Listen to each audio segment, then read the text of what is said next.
Hello guys, मेरा नाम है रोहित और आप देख रहे हैं लर्न इन्वेस्टमेंट। तो आज की इस वीडियो में हम ऐसे स्टॉक के बारे में बात करने वाले हैं जो कि एक 5G नेटवर्क की तरफ काफ़ी ज़्यादा मूवमेंट ले रहा है। ठीक है, और ये एक बड़ी ही अच्छी कंपनी है, बहुत ही अच्छे लेवल्स पे यहाँ पे हमें देखने को मिल रहा है। इसमें रिसेंट में जो क्वार्टर के रिजल्ट्स आए हैं वो भी बहुत अच्छे आए हैं और भी इसमें अदर फैक्टर्स हमें देखने को मिलते हैं। तो फटाफट चलते हैं स्क्रीनर वेबसाइट पे और जानने की कोशिश करते हैं स्टॉक और स्टॉक का नाम। तो आज हम बात करने वाले हैं बिरला केबल लिमिटेड के बारे में। ठीक है, तो फटाफट जान लेते हैं कंपनी के बारे में। जिन लोगों को कंपनी के बारे में नहीं पता है उनके बाद थोड़ा सा एक ओवरव्यू ले लेते हैं यहाँ पे। ठीक है, तो ये जो बिलोंग्स करती है एमपी बिरला ग्रुप्स के अंदर, यानी कि जो एमपी बिरला ग्रुप जो इसकी पेरेंट कंपनी है उसके अंदर ये एक तरीके से आती है। Is engage in manufacturing and the sales of all types of, basically इसे कहने का मतलब सिंपल ये है कि इसका जो काम है मैन्युफैक्चर करना, सेल करना, यानी कि ट्रेड करना ऑप्टिकल फाइबर्स में, कॉपर टेलीकम्युनिकेशन में। ठीक है, पहले टाइम पे ना कॉपर आपकी इंटरनेट केबल्स में भी यूज़ होता था, पर लेकिन जब से ऑप्टिकल आया तब से कॉपर को रिप्लेस कर दिया गया है। तो यहाँ पे आने वाले टाइम पे हो सकता है कि कॉपर भी यहाँ पे रिप्लेस हो जाए पूरी तरह से ऑप्टिकल में, क्योंकि ऑप्टिकल ही 5G का आगे फ्यूचर बनने वाला है पूरी तरह से। क्योंकि आजकल आप देखेंगे तो 5G नेटवर्क यहाँ पे आ चुका है इंडिया में बहुत। आपको एयरटेल से यहाँ पे 5G नेटवर्क दे रहा है, जियो नेटवर्क आने वाला है। तो यहाँ पे ऑप्टिकल्स की डिमांड यहाँ पे बढ़ने वाली है। और इंडिया एक बहुत बड़ी कंपनी है, यहाँ बहुत सारे लोग हैं, बहुत सारे लोग रहते हैं, बहुत बड़ी बड़ी कंपनीज भी हैं। तो यहाँ पे जो है नेट की कमी तो बिल्कुल होने ही वाली नहीं है। तो यहाँ पे इसी तरह से यहाँ पे डिमांड बढ़ती रहेगी। तो अब हम बात कर लेते हैं स्टॉक के बारे में। तो स्टॉक की अगर बुक वैल्यू की बात करें तो 62 रुपये का स्टॉक का बुक वैल्यू है और 144 पे ट्रेड कर रहा है। ठीक है, तो करंट प्राइस इसका थोड़ा सा हाई है, पर लेकिन अगर हम बात करें यहाँ पे, हम बात करेंगे आगे चल के कि हमें यहाँ पे क्यों बाइस में करना चाहिए। तो यहाँ पे हम बात करते हैं मार्केट कैप की। तो मार्केट कैप निकल के आता है 432 करोड़ का। स्टॉक की पी है 20 रुपये के आसपास और आरओई इसका 12 रुपये है। तो स्टॉक का जो पी है बहुत ही अच्छे लेवल पे है। यहाँ पे अगर हम रिटर्न्स देखते हैं तो यहाँ पे इतने अच्छे रिटर्न्स नहीं है, बट लेकिन हम बात करेंगे यहाँ पे फ्यूचर के बारे में, हम बात करेंगे शॉर्ट टर्म के बारे में और हम बात करेंगे आगे ग्रोथ के बारे में। ठीक है, तो फटाफट चलते हैं और जाने की कोशिश करते हैं कंपनी के सेल्स। तो हम आ चुके हैं अभी प्रॉफिट एंड लॉस पे। आप देख पाएंगे ये है प्रॉफिट एंड लॉस के चार्ट्स। ठीक है, प्रॉफिट एंड लॉस की स्टेटमेंट्स। तो बात करते हैं सेल्स की। तो 2011 में अगर आप बात करें तो कंपनी 66 करोड़ का प्रॉफिट यहाँ पे कमाती थी। ठीक है, मतलब सेल्स कर पाती थी, पर नेट प्रॉफिट है कंपनी का माइनस में। कंपनी ने बहुत ही अच्छी तरह से यहाँ पे ग्रोथ किया अपने आप को और बहुत ही अच्छे 2019 में अगर हम बात करें तो 50 करोड़ का प्रॉफिट जनरेट किया। ठीक है, जिस मार्केट में बड़े बड़े लीडर्स ऑलरेडी सिचुएटेड हों उस मार्केट में इंडिया को इतने अच्छे लेवल पे लेकर आना बहुत ही रेयर हो जाता है। क्योंकि आपको पता होगा कि 2016 से पहले इंटरनेट जो इंडिया में था वो इतना ज़्यादा नहीं था। जब से जियो आया है तब से ज़्यादा ही लोग नेट का यूज़ करते हैं, उससे पहले मार्केट में इतना ज़्यादा नेट का नहीं था। ठीक है, अब हम बात कर लेते हैं इस साल के सेल्स के बारे में। तो इस साल कंपनी मार्च के क्वार्टर में जब रिजल्ट आया पूरे ईयर का तो 535 की कंपनी ने सेल किया, जो कि ऑल टाइम हाई कंपनी की सेल्स थी। बट लेकिन कंपनी का जो प्रॉफिट था वो ऑल टाइम हाई नहीं निकल के आया। इसके पीछे अलग अलग कारण हो सकते हैं, वो है ऑपरेटिंग प्रॉफिट जनरेशन, जो कि मार्केट ने एक्सपेंस ज़्यादा कर दिया। अगर हम बात करेंगे तो यहाँ पे देखिए मार्केट में अगर हम बात करते हैं 500 करोड़ यहाँ पे कमाया था तो 423 करोड़ सेल्स एक्सपेंस हो गया, पर यहाँ पे 500 करोड़ के आसपास पूरा यहाँ पे खर्चा हो गया। बट हम बात करते हैं एक इंपॉर्टेंट फैक्टर के बारे में। देखिए कंपनी की सेल्स ज़्यादा अच्छी नहीं हुई, कंपनी की सेल्स अच्छी हुई बट नेट प्रॉफिट नहीं जनरेट हुआ। बट लेकिन कंपनी ने बहुत ही अच्छा यहाँ पे डिविडेंड भी पे आउट किया है। तो यहाँ पे हमें और भी अच्छी चीज़ देखने को मिलती है कि कंपनी ने एक, अगर आप बात करें 2020 में अगर आपको देखो यहाँ पे कंपनी ने 1 करोड़ का प्रॉफिट कमाया था। ठीक है, 2021 में 8 करोड़। तो कंपनी कंटिन्यूसली ओवरकम कर पा रही है अपने आप को।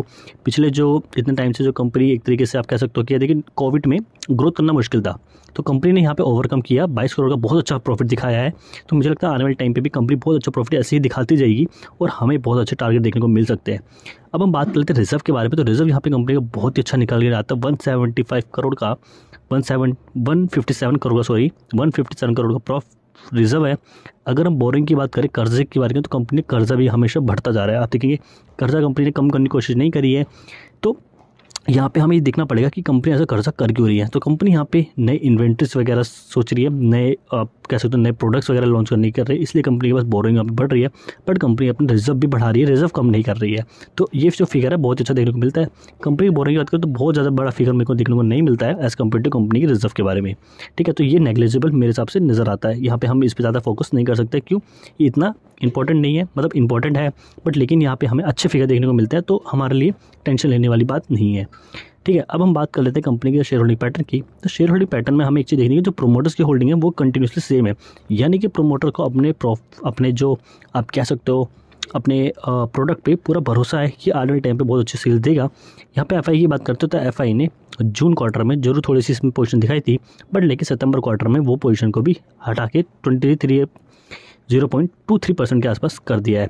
डीआई की होल्डिंग्स यहाँ पे हमें ज़्यादा अच्छी देखने को नहीं मिलती है, बट लेकिन प्रोमोटर्स की होल्डिंग्स हमें बहुत अच्छी देखने को मिलती है, यानी कि हमारा जो पैसा है बहुत ही स्ट्रॉन्ग हैंड में है, यानी कि कंपनी जो है एक प्रॉफिट मेकिंग कंपनी बन सकती है इन फ्यूचर। अब हम बात करने वाले शॉर्ट टर्म टारगेट के बारे में। तो अगर हम चलते हैं ट्रेडिंग व्यू पे तो हम देखने की कोशिश करेंगे। देखिए, हमने पहले फाइनेंशियल देखे, तो फाइनेंशियल हम देखना है कंपनी सेल्स अच्छी करी, ठीक है, कंपनी प्रॉफिट अच्छे जनरेट कर रही है, ठीक है, इतना ज़्यादा बेहतर नहीं है कि कंपनी बहुत अच्छा ब्रेकआउट दे। पर हम बात करने वाले शॉर्ट टर्म टारगेट के बारे में। शॉर्ट टर्म टारगेट में अब हम बात करते हैं, ट्रेडिंग व्यू के चार्ट्स पर हम आ चुके हैं, तो फटाफट हम ट्रेंड लाइन ले लेते हैं और हम वीडियो को ज़्यादा बड़ी ना करते हुए सीधा पॉइंट टू पॉइंट हम बातें डिस्कस करेंगे, ठीक है, जिससे आपका टाइम भी बचेगा। तो अब हम यहाँ पे एक ट्रायंगल बनाएंगे, ठीक है, और ट्रायंगल का यहाँ पे ब्रेकआउट देखने की कोशिश करेंगे जो मैंने पॉइंट किया है। तो अगर मैं देख पाऊँगा, देखिए ये ना ट्रायंगल बन रहा है, बट लेकिन इस ट्रायंगल में भी कुछ चीज़ जानने वाली है। ऐसा नहीं कि ट्रायंगल बन गया आप देखेंगे ओ माय गॉड ट्रायंगल बन रहा है, वाह ब्रेकआउट आएगा, ये होगा वो नहीं, ऐसा नहीं होता है, ठीक है। तो अगर मैं इसको इनलार्ज करूँ, ये 1 डे की कैंडल है, इसको हम थोड़ा सा एक्सपेंड कर लेते हैं, यहाँ से भी थोड़ा एक्सपेंड करते हैं और आपको एक ब्रीफ ओवरव्यू देने की कोशिश करेंगे। तो यहाँ पे आप देखेंगे कि ये जो पॉइंट है ये अच्छा खासा रेजिस्टेंस क्रिएट हो रहा है। मार्केट यहाँ पे गया, इसको ब्रेकआउट नहीं करा, नीचे आया, बहुत अच्छे लेवल पे नीचे आया, यहाँ से वॉल्यूम जनरेट करते करते ऊपर गया, फिर यहाँ पे एक बना, तो एक आप कह सकते हो एक ट्रायंगल यहाँ पे दिखता है। बट लेकिन यहाँ पे जो एक वॉल्यूम जनरेट हुई थी, ये जो वॉल्यूम है, ऐसा हमें लगता था कि ये ब्रेकआउट दे देगा, बट लेकिन वीकली कैंडल ना ही डेली कैंडल ने यहाँ पे ब्रेकआउट दिया। तो इसके वजह से, इस करंट की वजह से यहाँ पे सेलिंग प्रेशर बना। सेलिंग प्रेशर बनने के बाद कंपनी इस लेवल का सपोर्ट लिया, दोबारा अप गया, दोबारा सपोर्ट लिया, दोबारा अब जाने की कोशिश कर रहा है। तो यहाँ पे जो ये कैंडल्स के जो आप कह सकते हो बिल्कुल एक चौंच सी बन रही है, ठीक है, तो ये जो चौंच है ये छोटी होती जा रही है, यानी कि मार्केट जो है ऊपर की साइड या तो नीचे की साइड ब्रेकआउट दे सकता है, दोनों की तरफ ही ब्रेकआउट होता है। नीचे जो लोग एक्सपेक्ट कर रहे हैं उनके लिए नीचे ब्रेकआउट, कुछ लोग इसको ब्रेकडाउन बोलते हैं, बट मैं दोनों तरफ से इसको ब्रेकआउट ही बोलता हूँ, ठीक है, दोनों तरफ से हमें टारगेट देखने को मिलते हैं। अब हम बात करते हैं एक इंपॉर्टेंट चीज़ की कि हमें क्या करना चाहिए। देखिए, मुझे ऐसा लग रहा है यहाँ पे जो वॉल्यूम्स है ना वो बढ़ नहीं रही है। जब ये वॉल्यूम बढ़ना स्टार्ट होगी तो भी हम एक्सपेक्टेशन करेंगे कि ये मार्केट यहाँ से ब्रेकआउट देगा और अच्छे लेवल तक की ब्रेकआउट देगा। बट अगर हम कहेंगे कि ठीक है ऊपर की तरफ ब्रेकआउट देगा तो क्या होगा, नीचे की तरफ हमें कैसे इसमें ट्रेड करना चाहिए। तो अगर मैं बात करूँ इस लेवल पर, अगर हम बात करें तो यहाँ पर हमें एक कप और एक हैंडल पैटर्न देखने को मिल रहा है, ठीक है। तो देखिए ये देखने वाला का तरीका होता है कि कौन लोग कैसे मार्केट को देखता है। देखिए मैंने बड़ी ही आसान तरीके से आपके लिए चीज़ें लेकर आता हूँ, मैं ज़्यादा कॉम्प्लिकेटेड नहीं करता हूँ। ये देखिए कब ये हैंडल बना बट ब्रेकआउट वॉल्यूम नहीं जनरेट हुआ तो फ्लॉप हो गया एक तरीके से कह सकते हो, ठीक है। और यहाँ पे ब्रेकआउट बनने की कोशिश हो रही है, यहाँ पे ये कब बनेगा जिससे ब्रेकआउट होगा। 50% यहाँ मार्केट ने रीटेस्ट भी कर लिया है। तो अगर मान के चलिए अगर इसके पीछे ब्रेकआउट, अगर ये कैंडल यहाँ पे इसके ऊपर क्लोज देता है और इसके ऊपर भी क्लोज आता है, ठीक है, सेम टाइम पे होना चाहिए, ऐसे नहीं मार्केट यहाँ क्लोज दे साइडवेज हो गया फिर यहाँ पे, ठीक है, सेम टाइम पे ये भी ब्रेकआउट होगा और ये भी ब्रेकआउट होगा आपका। अब होगा क्या, यहाँ पे ब्रेकआउट आने के बाद तब आपको करना है, ठीक है, मैं बता रहा हूँ तभी आपको करना है, मैंने जो बताया आपको वैसे ही करना है, ठीक है। मैंने अभी आपको बोला अगर मैं यहाँ पर जाऊँ और मैं आपको प्राइस रेंज निकालूँ, ठीक है, तो अभी मैं आपको फिर से समझा दूँगा कि मैं क्या कहना चाह रहा हूँ, जिन लोगों को सही समझ में नहीं आया, ठीक है। एक सेकंड, यहाँ पे हम लेते हैं इसका पॉइंट और मान के चलिए कि इस पॉइंट पे हम लेते हैं, ठीक है, ज़्यादा हम जल्दबाजी नहीं करेंगे, ठीक है। जब मार्केट एक 1 डे की इसके ऊपर क्लोजिंग देता है, यानी इस दिन क्लोज मान लिया इसके ऊपर मार्केट गया, अगले दिन भी मार्केट यहाँ पे रुका, तभी आपको इसके अंदर बाय करना है। और हमारे जो टारगेट होंगे वो 37% के इंस्टेंट गेन होंगे। बहुत जल्दी मुझे ये गेन देखने को मिल सकते हैं क्योंकि मार्केट जो है बहुत तेज़ी से बुलिश बन रहा है और साथ साथ सेल्स भी अच्छी यहाँ पर मार्केट में बनती जा रही है, ठीक है। तो यहाँ इसके ऊपर क्लोजिंग देगा और यहाँ पे हमें टारगेट देखने को मिल सकते हैं। ये हो गई पहली बात। मान के चलिए यहाँ पे वॉल्यूम जो है बढ़ी नहीं, वॉल्यूम कम होती जाएगी, सेलिंग प्रेशर आया तो यहाँ से जो है इस लेवल तक आ सकता है। और मेरा मानना यह है कि अगर इस लेवल पे आता है तो भी आपको बाय करना चाहिए। क्यों? क्योंकि मार्केट जो है, क्योंकि 5G की नेटवर्क कंपनी आजकल टाइम पे चल रही है, 5G हर जगह बोल बाल चल रहा है और कंपनी जो है बहुत अच्छे लेवल पे सेल्स भी अच्छी दे रही है, ठीक है। प्रॉफिट कंपनी जनरेट करेगी, ऑब्वियस सी बात है, कंपनी का कोई खास लॉस नहीं है, ठीक है, प्रॉफिट अच्छा है, डेट फ्री कंपनी, कर्जा बिल्कुल नहीं है, तो कंपनी अच्छे से ग्रोथ के बारे में सोचेगी, फ्यूचरिस्टिक कंपनी है, तो आपका पैसा टूटने वाले के चांस बिल्कुल यहाँ पर नज़र नहीं आती है। तो अगर यहाँ पे मान के चलिए वॉल्यूम नहीं बना, इस कैंडल ये जो लाइन है, ये जो ट्रेंड लाइन है, अगर इसके नीचे आ जाता है और यहाँ पे आके इसका सपोर्ट लेता है तो मेरे हिसाब से ये जो लेवल है, सॉरी ये जो लेवल है, आपको यहाँ पे मेरे को लगता है बाय करना चाहिए, क्योंकि इसके बाद तो यहाँ पे जाएगा ही जाएगा और इसके बाद ब्रेकआउट देके और अच्छे आपको टारगेट यहाँ पे दे देगा। तो अगर मान के चलिए नीचे की तरफ भी आता है तो आपको इस लेवल पर बाय करना है और आपके टारगेट सेम ही रहेंगे, ठीक है, यही आपका टारगेट रहेगा। तो यहाँ से टारगेट आपका 211 रुपये का टारगेट होगा और आपका जो परसेंटेज हो 60%, यहाँ पे 60% का आपका प्रॉफिट बनेगा। बट लेकिन अगर इसके ऊपर चला गया, यहाँ पे अगर आपको मिलता है तो आप यहाँ पे बाई कीजिए, तो इसमें आपका 37% का प्रॉफिट बन सकता है।